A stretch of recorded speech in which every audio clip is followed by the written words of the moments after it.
Hey guys, okay, so I'm back. Still trying to reconnect. Okay, it's good now. I'm closer to the main streets. Okay, so I was trying to go to Nanaimo yesterday, and the street was blocked, the highway was blocked, and the lady said it's because there's a forest fire. So the forest fires are in Quebec, Ontario, Alberta. I even heard they were in Nova Scotia and Saskatchewan. Yeah, so I asked her, like, what's going on? She's like, oh, there's a forest fire and the helicopters are spraying the rocks. So the rocks are like falling on the ground on the highway. And yeah, I don't know. I'm like, oh, can they do anything with the burnt wood? She's like, no, I don't think so.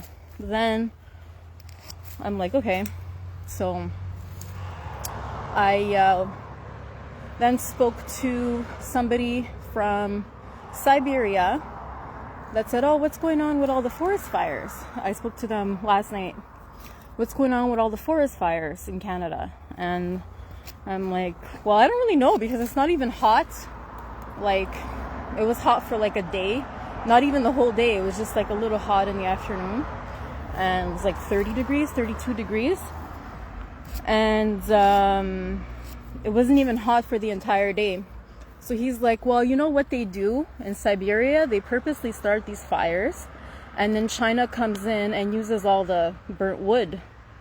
And yeah, so apparently it doesn't burn completely, and you could use the burnt wood. It's actually a whole process. It actually makes the wood stronger for some reason. I don't know. Obviously not when it's about to turn to ashes, but like charred wood, they could do a lot with it. If you look up, if you Google, can burnt wood be used after forest fires? You'll see like a bunch of things, and it could be used. So if this is what's going on, which I'm not saying it is, like I even asked him like which Chinese companies are doing this. He's like, I don't know, but it's they're doing it, right?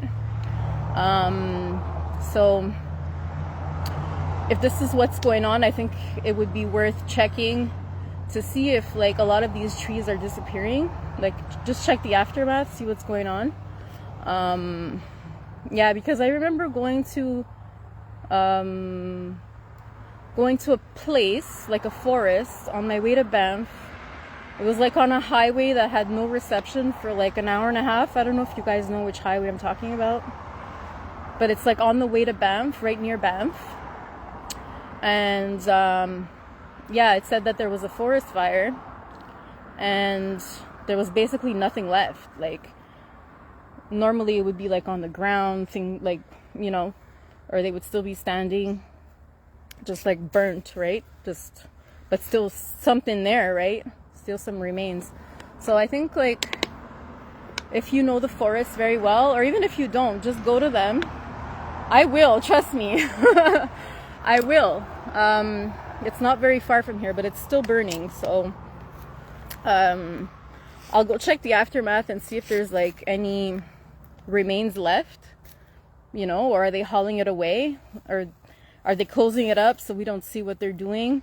But that being said, like, I was told that forest fires are good for the environment. It like nourishes the soil and the ground, and they notice that new vegetation pops up, like different vegetation that they've never seen pops up, and that, yeah, it's actually good. It nourishes the soil. And yeah, like even I remember when I was in Jamaica, we used to cook on the fire, and then we used to put the ashes like on the plants that we were growing, because it would keep the bugs away, and it also nourishes the plant and the soil and all of that. So it is good for the environment. And let me not talk about the honey that comes from like the first regrowth, like the fireweed honey. It's so good. Like, they kind of taste different. The first one I tried was the best. And then the other two types that I tried weren't as good. I guess it just depends on where the fire was.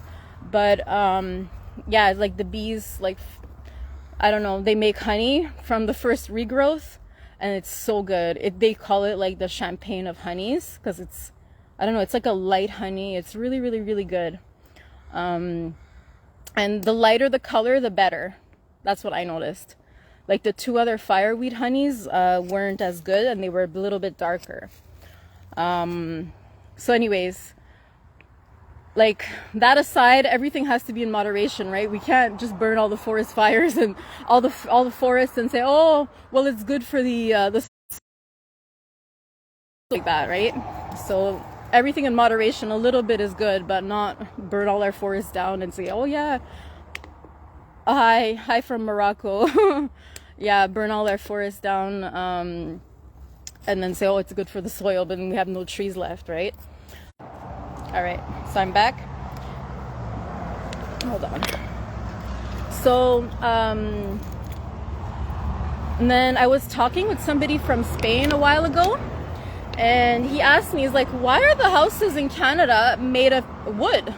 I was like, oh, it keeps us warm, keeps us warmer. Okay, yeah, don't send me hearts or kisses, because like that's not the reason I'm doing a live. I will block you if you continue. So, like, yeah, he's like, there's no trees here. I'm like, well, why do you guys use concrete? He's like, there's no trees here. So, yeah, we have a resource, like a lot of trees here. We have a lot of resources, water, wood, and yeah, other countries don't, right? So they want our resources, and one way to do it is to set forest fires, and no one puts up a fight, right?